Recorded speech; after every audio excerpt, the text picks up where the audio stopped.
Alright guys, we are back for another Dokkan battle video. So we're gonna update the top 10 DOKKANFEST TURs right quick. Now I'm a little bit late on this one. Like I feel like my thoughts on Kale, like I know what Kale is. I've had a good idea for several days, but we knew that LR Kale and Khalifa's EZA was gonna be coming. And I wanted to see if they were going to be the perfect piece to help strengthen Kale, right? Imagine Captain Ginyu, and let's just start with Captain Ginyu. He's number 10. Ginyu, I think, is the perfect example of this. Ginyu as opposed to Super 17 or Kale. Ginyu drops, right?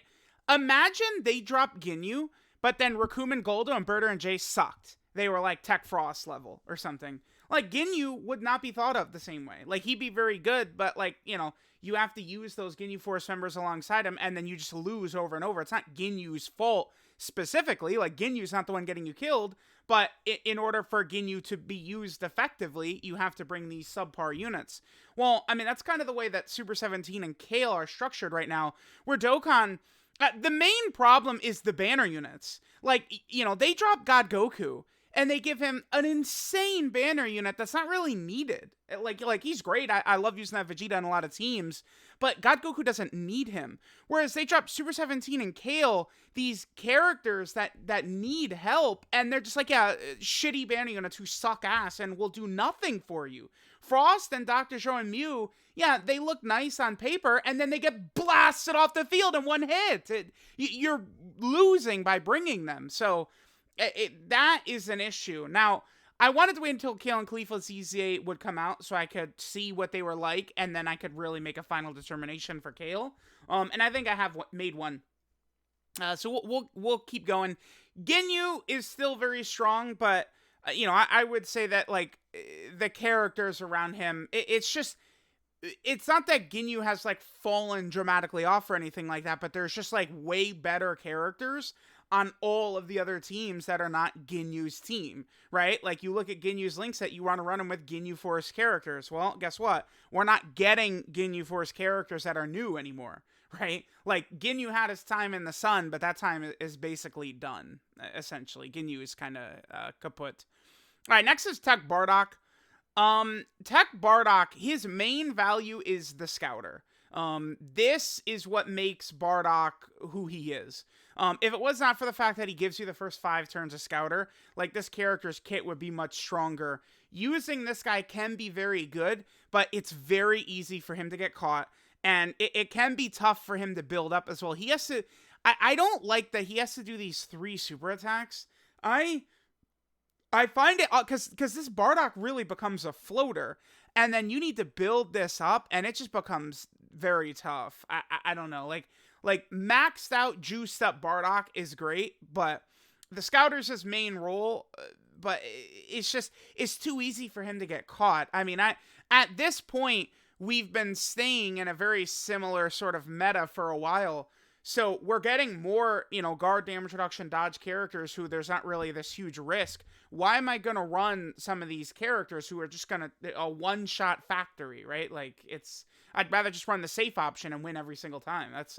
Hey, people all enjoy it different ways. For me, I like winning. I'm trying to collect W's here.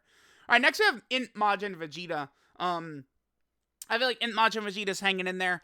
His role specifically is on the bond of parent and child team with LR Vegeta and Trunks, right? As long as there's a relevant Trunks, this Vegeta is going to be solid.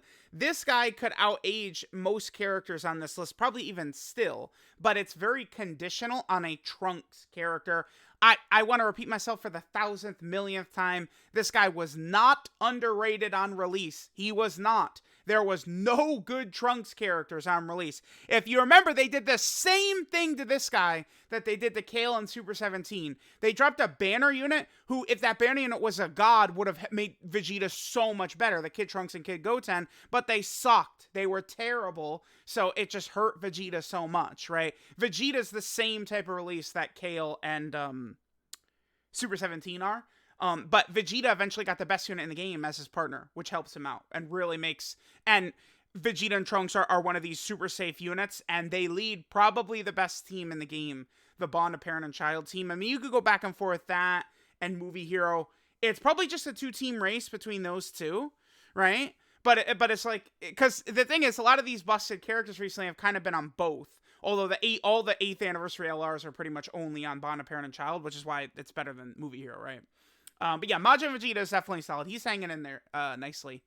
Then next we have SCR Super 17. This is just not acceptable. I mean, this character, they're like exactly a month old, March 6th. So they're 1 month and 1 day old, and they're at 7. That's just not good. Like, that's not what we should be looking for here. This is a character that has tons of needless restrictions. They don't really have a ton of help with characters, right? Their own team sucks really badly. You have monsters like the Gamma's MVP Physical Tournament Power 17, who's really good and works well with this character, but those units are not on this character's team. This should have been a 3 leader skill character. They should have also led androids. There's no reason the android should be their 30. They should have led androids as one of their main leader skills, and that would have helped this character out a lot. They're solid. They're very good once you transform into Super 17, but it's not exactly easy. Turn 5 and under 70% HP. Multiple restrictions for the transformation. Again, that's just no good. A good character can be very... I kind of like what they do with their dodge chance in base. At least they have a chance against these bosses. And the Super 17, of course, is pretty tanky, although I would argue he's not tanky enough in slot 1. And he has to get... It's just a ludicrous design. He has to get hit 10 times. And who knows what the hell they were thinking with that, right? But yeah, there's the 17s. Next, we're going to go ahead and grab DOKKANFEST Gocha right here, Yamcha. Yamcha, of course, is a very powerful character. Mostly with Yamcha, it's just his burst for his first 2 turns. But luckily, right now, the really tough content is more centered around these early fights like this, right? Like, a lot of the difficult content we've gotten has been based around these first couple of turns. So, I'm not really so against that part of Yamcha. I just feel like defensively, he's just not good enough once this goes away. He becomes a 50% chance to dodge character, but like he can't even tank normals if his dodge fails. And it's like, I'm not grading this guy the same as I'm grading like AGL LRUI Goku, who's over 2 years old, right? Like that, yeah, AGL UI Goku, like he's going to take a lot of damage from normals, but he's, again, 2 years old. Yamcha is relatively recent still. I just wish that he was stronger. Like, it's just like, make this 70% instead of 50, or also add 30% defense right here. Like, just a very minor change in one or 2 spots, and I'd like this guy a lot better, but Yamcha's definitely very good. He's a strong character for sure. Oh my god, dude. What? Gamma 2 is at 5. That's just... They have given us some really good options at the top. I just can't stress enough that this guy, like, has not fallen off at all. Nothing. No change since the day he came out. He's still just as good as he ever was. If anything, he's probably better now than the day he came out, because there's even more setups where he could be used effectively, and he's still better than most of the game. The Gammas, let's just go ahead and we'll grab Kid Goku, and we'll also grab Gamma 1. I don't really see a reason to change sort of like the order of these characters. Maybe you could argue Kid Goku... You definitely... So these 3 characters, the Gammas and Kid Goku, I think you could very easily argue them in various spots. Kid Goku certainly is very good along with the DOKKANFEST God Goku. Kid Goku is a huge buff for that God Goku, but I don't know. It's just, I have had Kid Goku get caught before. I mean, I guess it is kind of uncommon, and of course, giving this guy the full dodge build, he does everything. He's additionaling and critting very easily from his passive, and then dodging. You're giving him the extra chance he can get to survive super attacks. He's very, very good. Now, I guess at this point we can get to the top 2. I'm going to put God Goku at 1. So we have God Goku 1 and Kale at 2. Is actually what I'm going to go ahead and do here. Whoops, I'm spoiling. Even though I just said it. Okay, so we have God Goku, and then we have Kale. So I think how do I explain it? Kale, where's God Goku? He's right here. Okay.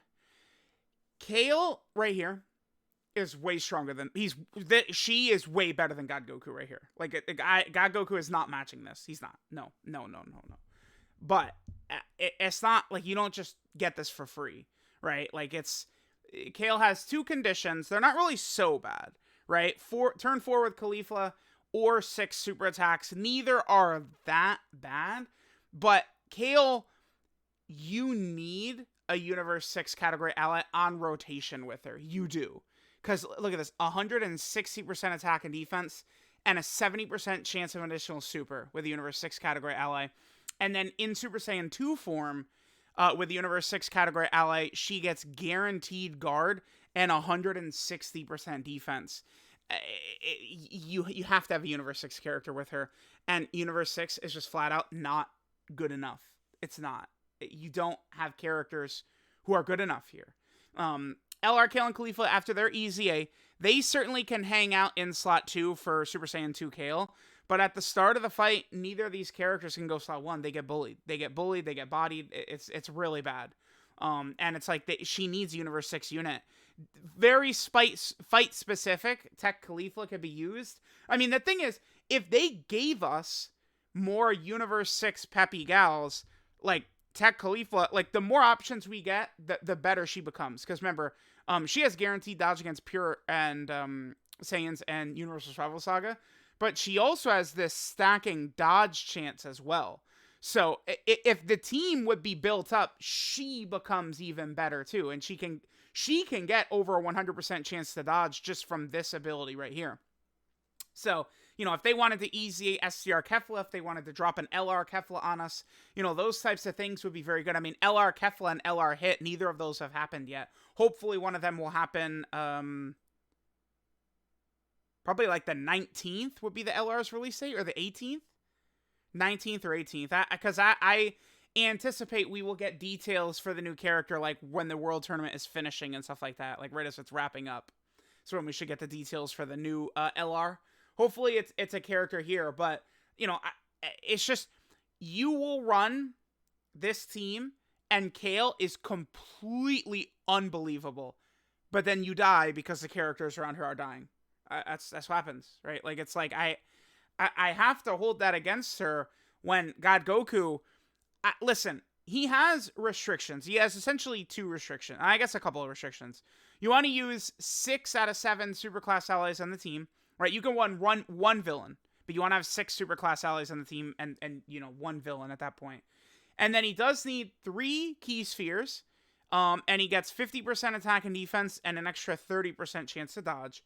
And then at 6 key spheres, he gets a guaranteed additional super, and he guards. In my experience, it's pretty easy to get Goku the 6 key spheres, at least in the way I team build. I don't typically struggle with that. And if I do fail to get that, you still have 3 key spheres, which he has a 60% chance to dodge, right? So it's like he's still working very good. And then if it's deep in the fight, you do also have the option of transforming into his Super Saiyan version as well, right? And dealing, you know, the 10 million guaranteed crit, and then he has guaranteed crits on the turn. I just, like, for me, the difference is I think Kale, like, strength-wise and kit-wise, is actually a little bit stronger than God Goku. But, like, God Goku, I just run him everywhere. It's very free. It just feels like he doesn't really ever get caught, right? He can help the team. The team could be built completely around him, or he could just be a throw-on. It's like none of this works with Kale. I feel like a lot of videos, it's just like me dying, like, many times in the video. And then finally, I set it up perfect. Kale looks great. And then I die again. Not because of Kale, because of the other characters. And then it's like with God Goku, I mean, he doesn't have character restrictions. So you're just running him with like the 8th anniversary LRs and shit like that. So I am comfortable right now putting God Goku at 1 and Kale at 2. I do think Kale is stronger, but I mean, I don't know. I just feel like I'm going to be using God Goku a lot more. He's just much more effective currently. We'll see what's going to happen with this Part 2 LR, though. That certainly could change things. If we take a look at the tiers here, because there's not, like, we've now been entrenched in the 200% leader skill meta for quite a while. I don't really feel like there's that much separation by some of these characters. I mean, maybe we could. I don't know. I mean, I guess drop Bardock and Ginyu to S. We could, but I don't know if I want to do that. If anything, maybe Bardock and Ginyu can move to S, but like I feel like it kind of looks like this. Gamma's and Kid Goku just as good as ever. Kale just needs help. Super 17 needs help. He could be better. A little bit of movement, I think, since the last tier list. I did want to sort of rearrange like the Majin Vegeta, Bardock, Ginyu trio, right? I just slid Majin Vegeta up in front. Was kind of like the big change there. But even last time, I just feel like these TURs right now are just grouped up like this right near the top. So let me know what you guys think of the top 10. God Goku remains on top. I mean, he's just such a brilliantly designed character. Kale is very good, but again, they gotta give her help. So let me know what you guys think about Kale and God Goku, the two most recent Dokkan Fest TURs. Thanks, guys, for watching, and I'll catch you guys next time.